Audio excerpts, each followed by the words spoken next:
जो कुछ भी अपने हम जो कुछ भी अपने अवचेतन मन में डालेंगे वही उसे स्वीकार कर लेगा और वही बात हमारे व्यवहार में भी उतरती है। और इसीलिए बार बार कहा जाता है ना कि आप जो बोलते हैं, जो महसूस करते हैं, जो आपके विचार बनते हैं, उसी तरीके से हमारी आदत बनती है। और जैसे हमारी आदत होती है वैसे हमारे भविष्य का निर्माण होता है। और हमने कल भी पढ़ा था इसके बारे में कि दो मन होते हैं हमारे अंदर। एक होता है अवचेतन मन, कहते हैं ना, एक जागृत मन और एक अर्ध जागृत मन। और जो जागृत मन होता है उसको कहते हैं कॉन्शियस माइंड। इसका जो प्रभाव होता है, इसका जो ताकत होता है, इसका जो पावर होता है वो केवल 10% होता है। लेकिन जो हमारा सबकॉन्शियस माइंड होता है, जो अवचेतन मन होता है, इसका जो प्रभाव होता है वो 90% होता है। और जितने भी हम जो काम हम बार बार करते हैं वो कहीं ना कहीं हमारे सबकॉन्शियस माइंड में चला जाता है। और जैसे आप देखिए, कुछ लोगों को आप देखते हैं कि कुछ लोग अलार्म लगा के सोते हैं, है ना, अलार्म लगा के सोते हैं। जब अलार्म बजता है तब उनको ये समझ में आता है कि अपना उठने का समय हो गया है। लेकिन पहले के समय पे क्या होता था, कोई घड़ी, कोई मोबाइल, कोई अलार्म नहीं होता था। वो क्या करते थे, वो अपने माइंड को ये संकेत देते थे कि मुझे सवेरे 3 बजे उठना है। तो उनका जो माइंड था, देखो, इसको सबकॉन्शियस माइंड को कारण चाहिए। अगर उसका कारण पता चल जाएगा कि आपको ये काम क्यों करना है, तो वो 100% वो काम आपको करके देता ही देता है। लेकिन जब कारण नहीं पता होता है, और इसके साथ साथ इमोशनल फीलिंग होना बहुत जरूरी है ना। जब आप इमोशनल फीलिंग के साथ में कोई भी कारण आप अपने अंदर उसको महसूस करते हैं या कोई कारण आप बनाते हैं, तो इस सबकॉन्शियस माइंड बहुत सचेत हो जाता है और इसकी पूरी की पूरी पावर काम करना शुरू करती है। तो सब पहले के समय पे क्या करते थे कि वो लोग सोते थे और ये बस ये सोते थे कि कल सवेरे 3 बजे उठना है, खेतों में जाना है, पानी लगाना है ना, और सूर्य निकलने से पहले पहले अपना सारा काम कर लेना है। फिर बाद में धूप निकल जाती है, फिर उसके बाद बहुत दिक्कत होती है। तो ये जब अपने सबकॉन्शियस माइंड को समझाते थे कि मुझे सवेरे क्यों उठना है, क्योंकि इतने सारे कारण उसके साथ में जुड़े हुए हैं, तो सबकॉन्शियस माइंड को 3 बजे नहीं उठाता था, वो 3 बजने में 10 मिनट पहले उनको उठा देता था। और आज भी ये प्रक्रिया होती है। आज भी अगर इसको महसूस करना चाहते हैं आप रात को सोते समय सिर्फ अपने मन को एक कारण दीजिए कि मुझे सवेरे 4:30 बजे उठना है। क्यों उठना है? क्योंकि 4:30 बजे उठना है, मुझे फ्रेश होना है। फिर 4:45 बजे से जो कि प्रोग्राम शुरू हो जाएगा, मुझे इस प्रोग्राम में आना है। प्रोग्राम में क्यों आना है? क्योंकि मुझे सीखना जरूरी है। जब तक मैं सीखूंगा नहीं, मैं प्रेजेंटेशन सही तरीके से नहीं दे पाऊंगा। मैं लोगों से मिलूंगा तो क्या बात करूंगा, उनको क्या समझाऊंगा उनको, जब मुझे खुद ही पता नहीं होगा। इसके लिए मुझे सीखना बहुत जरूरी है। टाइम से नहीं उठूंगा तो क्या होगा कि मेरा प्रोग्राम निकल जाएगा, मेरा आधा अधूरा ज्ञान रह जाएगा। जब इस तरह के आप अपने थॉट को ये सारी चीजें बताते हैं, है ना, आप ये सारी चीजें बताते हैं कि उठना है, पर क्यों उठना है, कारण होना बहुत जरूरी है। कहते हैं ना, दुनिया में बिना कारण के कोई भी काम नहीं होता है, हर चीज का एक कारण होता है। तो उसी तरीके से जब आप अपने सबकॉन्शियस माइंड को उठने का कारण दे देते हैं, तो उसको ये समझ में आता है कि ये काम आपके लिए बहुत जरूरी है। और जो काम आपके लिए बहुत जरूरी होता है वो सबकॉन्शियस माइंड में इस तरीके से फीड हो जाता है। और वो देखना, आप सवेरे 4:30 बजे नहीं, आप जो है 4 बजे समाचार, यानी समय से 10-5 मिनट पहले ही आप उठ करके तैयार हो जाते हैं। तो ये होता क्या है, ये प्रैक्टिस होती है। और ये एक दिन में नहीं होगा। जब आप 1 दिन, 2 दिन, 4 दिन, 10 दिन इस प्रैक्टिस को कर लेंगे, तो आप कहते हैं ना, कोई भी आदत अगर 21 दिन कर ली जाए, कोई भी काम अगर 21 दिन कर लिया जाए, तो 22वें दिन वो आपकी आदत बन जाती है, सबकॉन्शियस माइंड में चला जाता है। तो टेलीविजन, जैसा कि मैं पहले बता रही थी, कि इसने हमारे जो कि जीवन को बहुत प्रभावित किया, हमारी संस्कृति, हमारे सोचने के ढंग को बहुत प्रभावित किया, अच्छा और बुरा दोनों असर डाला है।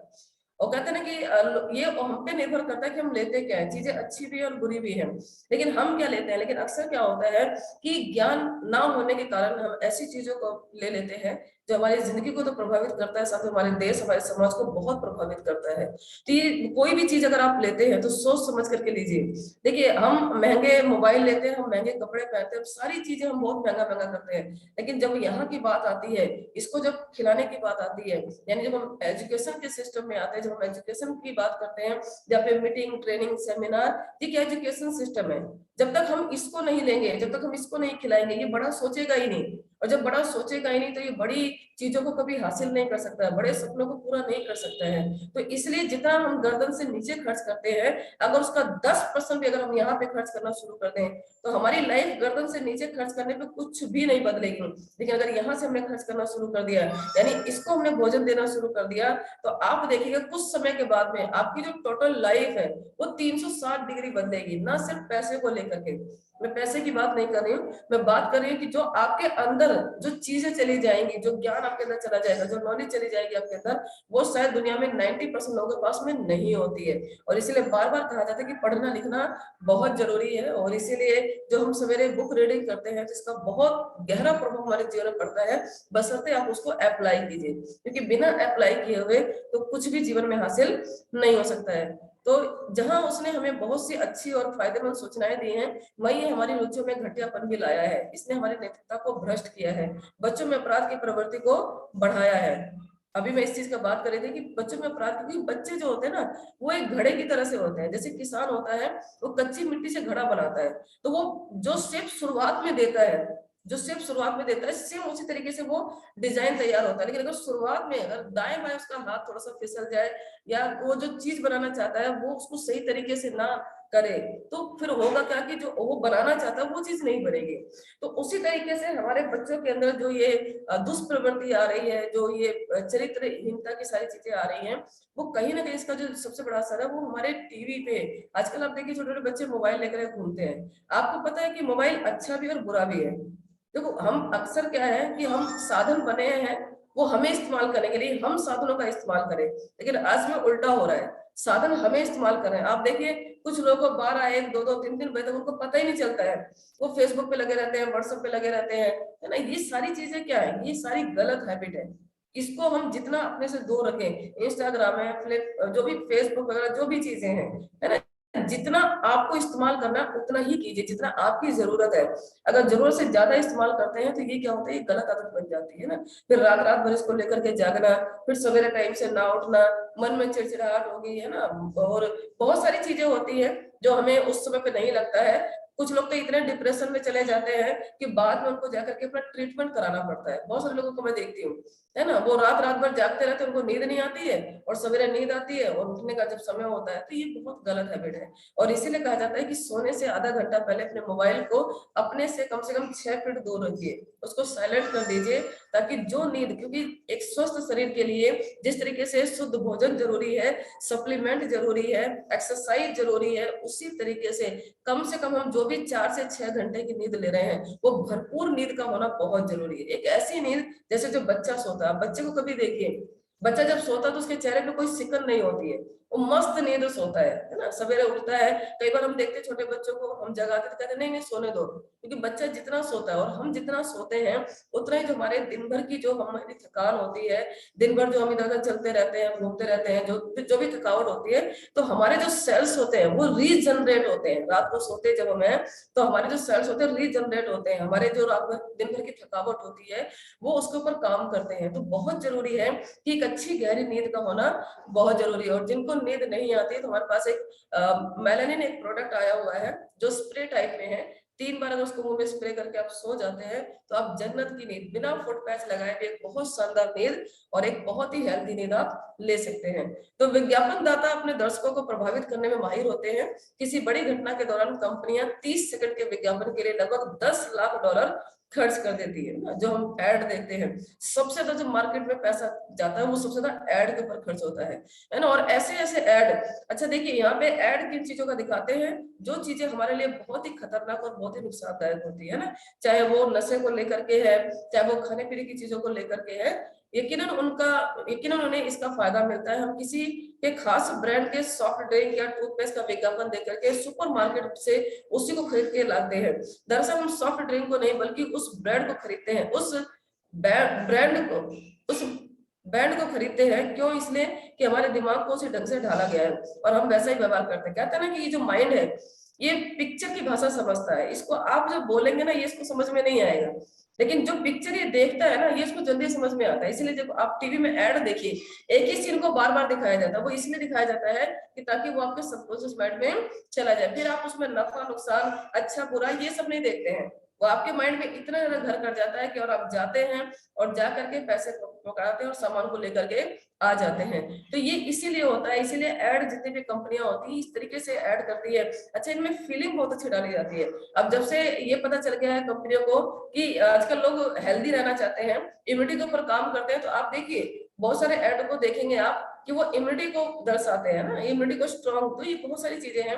लेकिन समझने वाली बात ये है कि ऐड देखिए, आप कभी भी देखिए, आपने देखा होगा मारुति का ऐड आता है, लेकिन कभी मर्सिडीज का ऐड आता है क्या? क्योंकि ब्रांड अपने आप में ब्रांड होता है। और हम लोग जो ऐड करते हैं वो वहां पे वो ऐड करते हैं जिसका कभी भी इस्तेमाल नहीं करते हैं, लेकिन हम लोग जो यहाँ पे ऐड करते हैं हम लोग यहाँ पे प्रमोशन करते हैं। हम प्रमोशन उन चीजों को करते हैं जिनको हम पहले स्वयं इस्तेमाल करते हैं, और जो चीज खुद इस्तेमाल की जाती है जब उसके प्रभाव हम देखते हैं, तब कहीं ना कहीं जाकर के हम उसको लोगों को बताते हैं कि चीज आप इस्तेमाल करोगे तो आपको ये इस तरीके से लाभ प्रदान करेगा। तो इसीलिए उस ऐड का हमारे जीवन पर प्रभाव नहीं पड़ना चाहिए, वो हमें नुकसानदेह हो सकता है, लेकिन जो ऐड हम और आप करते हैं वो हमें स्वस्थ प्रदान करता है, हमारे आसपास के समाज के लोगों को स्वस्थता प्रदान करता है। जब हम टीवी देखते हैं या रेडियो पर कोई विज्ञापन सुनते हैं, तो हमारा चेतन मन उस पर भले ना गौर कर रहा हो, लेकिन हमारा अवचेतन मन खुला होता है। ये 24 घंटे काम करता है, ये 24 घंटे काम करता है, और हम प्राप्त होने वाली हर उस चीज को स्वीकार कर रहे होते हैं। क्या आपने कभी किसी टीवी से बहस की है? जाहिर सी बात है, नहीं की है। हम कभी किसी टीवी से बहस तो करते नहीं है ना, हम तो बार बार देखते हैं, हमारी एक हैबिट बन चुकी होती है टीवी देखने। कुछ लोग को आप देखो, जैसे घर में आएंगे वो एक गिलास पानी एक कप नहीं लेंगे, वो पहले जाके रिमोट उठाएंगे, और रिमोट अगर नहीं मिला, कुछ लोगों को देखिए अगर रिमोट नहीं मिला तो पूरे घर में तहस नहस कर देते हैं ना, चिल्लाना शुरू कर देते हैं, तुम लोग दिन भर क्या करते हो, सारा दिन टीवी देखते हो, रिमोट भी इधर रख देते हो। एक बार क्या हुआ कि इसी तरीके से मतलब एक हस्बैंड था, तो वो अपने नौकरी से वापस आया, तो हर दिन की तरह से जब वो नौकरी से वापस आया तो हर दिन की तरह से उसकी पत्नी उसको चाय देती थी, पानी देती थी, बड़े प्यार से मतलब जाएगी। लेकिन वो दिन भर का इतना जला फूका होता था, बॉस की इतनी सुन चुका होता था, काम का इतना प्रेशर होता था उसके ऊपर, कि वो उसको लगता था कि मतलब मैं ही सब कुछ करता हूँ। मतलब उसको कभी कभी तो पत्नी को सुना देता था, क्या करते हो दिन भर, क्योंकि जब वो आता था, कई बार बच्चे टीवी का रिमोट इधर उधर रख देते थे, उसको नहीं मिलता था। तो जब वो नहीं मिलता था तो वो सुनाना शुरू करता था, तुम क्या करती हो दिन भर, खाली बैठी रहती हो, टीवी देखती रहती हो, ये वो दुनिया भर की बातें हैं। तो पत्नी एक दिन सुनती है, 2 दिन सुनती है, 10 दिन सुनती है, वो कहती है तो इसकी आदत ही बन चुकी है। और कई बार ऐसा होता है कि देखो, गलत चीजों को हमें उतना हद तक बर्दाश्त करना है जितना बर्दाश्त हो सकता है। ज्यादा बर्दाश्त करने पे सामने वाले की आदत बन जाती है, और वो गलत आदत कहीं ना कहीं उसको तो नुकसान पहुंचाती है, कहीं ना कहीं हमें भी प्रभावित करती है। तो पत्नी ने एक दिन सुना, 2 दिन सुना, 10 दिन सुना, अब उसको लगा ये तो आदत ही बन गई है, डेली का आकर के और भाषण दे रहा है। तो एक दिन पत्नी ने कहा कि देखो ऐसा है जी, एक काम करते हैं, आज आपके बदले मैं काम पे चली जाती हूँ, यानी आज मैं आपकी जॉब को हैंडल करती हूँ, और आज आप ना घर में जो मेरा रूटीन है वो आप करो। तो पति बड़ा खुश होता है, कहता है हाँ आज इसको समझ में आएगा, जब ये जॉब पे जाएगी ना, जब बहुत सी गालियां सुनेगी, जब इस पे प्रेशर पड़ेगा काम का, तब इसको समझ में आएगा। और अगले दिन वो क्या करते हैं, अदला बदली करते हैं, ठीक है ना। जो पत्नी होती है, अच्छा कभी कभी पत्नियां भी इस तरीके से करती है, वो भी करती थी, तुम कौन सा कोर ढकेल करके आते हो, कुर्सी मिली होती है जाके बैठ जाते हो, बैठ करके बस हाथी तो चलाते हो, एसी लगा होता है, मतलब पत्नी भी इस तरीके से बोलती थी। तो दोनों एक दूसरे की लाइफ को समझ नहीं रहे थे, है ना। अक्सर ये होता है कि हम अपने में इतने बिजी होते हैं कि सामने वाले की फीलिंग को हम समझ नहीं पाते। तो पति और पत्नी दोनों में लड़ाई हुआ करती थी, वो उसके काम को, उसके एहसास को नहीं समझती थी, वो उसके काम, उसके एहसास को नहीं समझता था। तो अगले दिन दोनों डिसाइड करते हैं कि आज हम दोनों एक दूसरे की जिंदगी जिएंगे। अगले दिन क्या होता है, पति घर में रहता है, जैसे डेली रोज की तरह से, सवेरे उठना, नाश्ता तैयार करना, बच्चों को तैयार करना, सारी चीजें हैं। पत्नी उठी, वो अपना तैयार हुई, अपना सूट बूट उसने पहना, और पति से बोले कि लाओ नाश्ता लाओ, पति नाश्ता लेकर के आया। तो उसके बाद पति से बोले लाओ लंच मेरा पैक करो, वो लंच उसने पैक किया, है ना। और उसके बाद उसने फिर वो अपना चली गई जॉब पर गई, वहां उसने दिन भर काम किया। तो उसने बहुत महसूस किया कि वाकई में वहां पे जो बॉस होता है, वहां के जो स्टाफ होते हैं, जो कलीग होते हैं, किस किस तरह की बातें करते हैं, है ना, कितना काम का ज्यादा प्रेशर होता है, वो सारी चीजें उसने महसूस की। और वो सवेरे ट्रेन से, मतलब क्योंकि साधन नहीं था तो वो लोकल ट्रेन से गई, तो उसने लोकल ट्रेन के धक्के खाए, फिर आगे जाके वो पैदल चली, है ना। तो ये सारी चीजें उसने भी महसूस की। जब वो शाम को घर लौटी, पूरी तरह से थकी हुई थी, फिर वापस लोकल ट्रेन में चढ़ी, फिर झूलते हुए खड़े खड़े वो वापस घर में आई। और इधर पति भी दिन भर बेचारा बच्चों को पहले पत्नी को तैयार करके भेजा, फिर बच्चों को तैयार करके भेजा, फिर बच्चों को स्कूल छोड़ने गया, फिर स्कूल से घर लेने आया। मतलब लेकर के आया, फिर उनका दोपहर का लंच तैयार किया, फिर उनको खाना पीना खिलाया, उनके ड्रेस वगैरह थे वो चेंज किए, फिर उसको धोए, फिर बच्चों को ट्यूशन के लिए भेजा, ट्यूशन छोड़ने गया, फिर लेकर के आया। तो इस तरीके से उस पति ने भी महसूस किया कि यार कितना काम करती है, मतलब मेरी पत्नी कितना काम करती है। शाम को फिर वो मार्केट गया, फिर सब्जी लेकर के आया, फिर वो काट पीट के उसने चढ़ाया, क्योंकि उसको पता था कि पत्नी है वो थक करके आई हुई है। जैसी पत्नी मतलब सफर करके आई, घर में आई, बिल्कुल पूरी तरह से निढाल थी, और लग रहा था कि पता नहीं कितने जन्मों का काम करके एक साथ में आई है ना। आके बिस्तर आके और सोफे पे आराम से बैठ गई, और फिर पति जो है वो चाय पानी लेकर के आया, और दोनों एक दूसरे के आमने सामने बैठे हुए थे, और दोनों कह तो नहीं रहे थे जबान से, लेकिन दोनों एक दूसरे को महसूस कर पा रहे थे।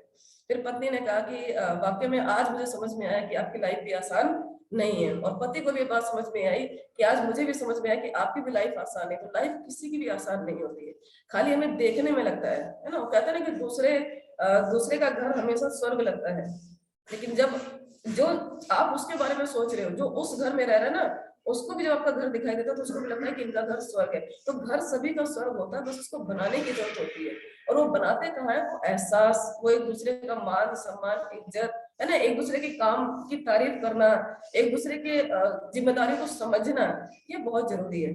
तो जब ये अदला बदली हुई, तब जाके पति और पत्नी को समझ में आया, पत्नी को ये समझ में आया कि पति दिन भर किस तरीके से काम करता है, किस तरीके से वो पैसा कमा के लाता है, और पति को ये समझ में आया कि पत्नी दिन भर कितना लगी रहती है, मेरे परिवार को समेटती है ना, पूरी जिम्मेदारी के साथ में। तो इस तरीके से दोनों को अपनी अपनी जिम्मेदारी का एहसास हुआ, और उस दिन के बाद से उन्होंने एक दूसरे को ताना कसना बंद कर दिया, एक दूसरे के साथ बहुत प्यार से, बहुत मतलब समझ में आ गया ना कि दोनों की जिम्मेदारियां अपने आप में पावरफुल है, दोनों की जिम्मेदारी अपने आप में, कोई किसी से कम काम नहीं करता है, कोई किसी से कम जिम्मेदारी के साथ में नहीं रहता है। तो ये बहुत जरूरी है कि समझना एक दूसरे को बहुत जरूरी है, और जहाँ समझदारी और एहसास जुड़ा होता है वो परिवार बहुत, वो कहते हैं ना, कुछ रहे या ना रहे लेकिन वो परिवार स्वर्ग जैसा रहता है।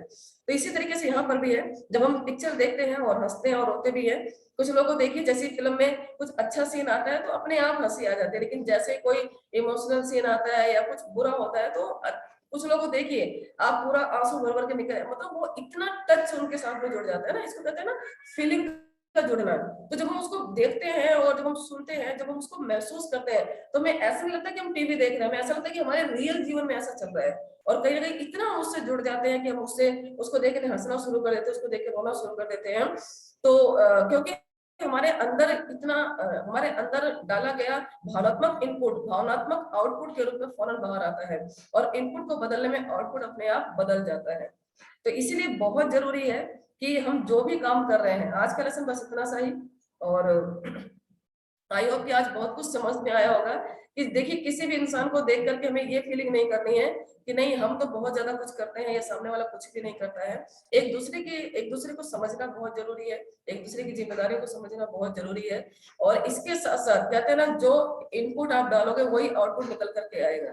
तो हमें हमेशा ध्यान रखना है कि हमारा कॉन्शियस माइंड एक समय पे काम नहीं भी करता, लेकिन हमारा सबकॉन्शियस माइंड 24 घंटे काम करता है। और इसीलिए बार बार कहा जाता है कि वही शब्द बोलिए जो आप अपने जीवन में चाहते हैं, है ना, वही सोचिए जो अपने जीवन में आप चाहते हैं। तो इसलिए बहुत ध्यान रखना है, शब्दों का हमारे जीवन में बहुत बड़ा गहरा प्रभाव पड़ता है। कई बार हम जाने अनजाने ऐसे शब्द बोल जाते हैं तो हमें बाद में महसूस होता है, और मैं बार बार कहते हैं कि वो शब्द अपने मुंह से निकालिए जो आपको खुद सुनने में अच्छा फील हो। अगर आपको अपने सुनने में अच्छा फील होता है तो इसका मतलब वो सही चीज है। अगर आपको लगता है कि नहीं ये मुझे नहीं अच्छा लग रहा है, तो समझिए सामने वाले को भी कभी अच्छा नहीं लगेगा। तो आज के बाद हम अपने कॉन्शियस माइंड या सब कॉन्शियस माइंड को वो देंगे जो हमारी सफलता के लिए जरूरी है। और सफलता क्या है? सफलता तीनों चीजों से मिलती है, मेंटली, फिजिकली और स्पिरिचुअली। हम अपने आप को तीनों तरीके से देखिए, कहते हैं ना कि दौलत कमाना आसान है, लेकिन एक इंसान को इंसान बने रहना बहुत मुश्किल है। आज का जो हमारा आसपास का वातावरण है, ये इंसान को इंसान बनने में मदद नहीं करता है।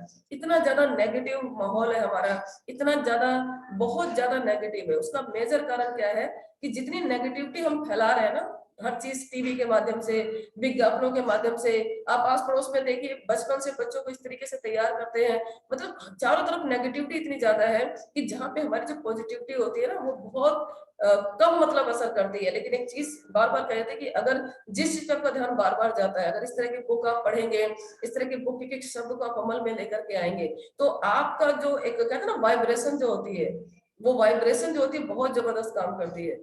जैसे मान के चलिए हमारे बीच में अगर सिद्धार्थ सर, राज मोहम्मद सर आ जाए, तो उनकी जो वाइब्रेशन है इसमें इतनी पावरफुल है कि अगर हजारों लाखों लोग भी नेगेटिव हो ना, तो अपनी वाइब्रेशन से उनको जो है कि उस एनर्जी के साथ उनको कन्वर्ट कर देते हैं, उनको वो पॉजिटिविटी हासिल कर देते हैं। आप देखिए सत्संग लोग जाते हैं, सत्संग जाते हैं, मंदिर जाते हैं, मस्जिद जाते हैं, जो भी जाते हैं, वहां पे क्या है, वहां पे एक ऊर्जा है, और वो ऊर्जा कैसी, पॉजिटिव ऊर्जा है। वहां पे चोर भी जाकर के ना वो भी साहूकार बन जाता है, वो भी कहता है अपनी बाहर जो एक्टिविटी करता है उसके लिए वो जाके वहां पे माफी मांगता है, कहता है भगवान गलती हो रही है, मेरा पेशा है ये।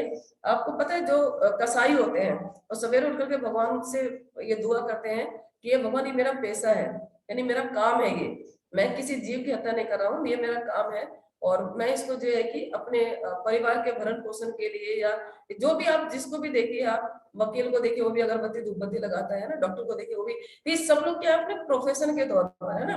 लेकिन एक चीज का हमें समझना बहुत जरूरी है कि जो चीज हमारे लिए सही नहीं है वो किसी और के लिए भी सही नहीं हो सकती है। तो इसीलिए हमारे थॉट प्रोसेस को बहुत ध्यान से, 60,000 विचार हमारे अंदर आते हैं। अब आपको इसमें से क्या लेना है ये आपके ऊपर डिपेंड करता है।